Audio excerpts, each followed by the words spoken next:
আমি প্রথমে দুঃখ প্রকাশ করছি যে ভয়াবহ গরম হওয়ার কারণে সবাইকে সুযোগ দেওয়া যাচ্ছে না।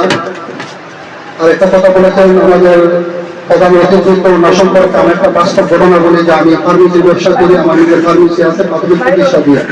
এই ভয়াবহতার কারণে তার কাছে সরলপন হতেন ডাক্তার, ওরা কিন্তু সাইনবোর্ডের মধ্যে লিখে দিয়েছে যে সাময়িক সময়ের জন্য চেম্বার স্থগিত।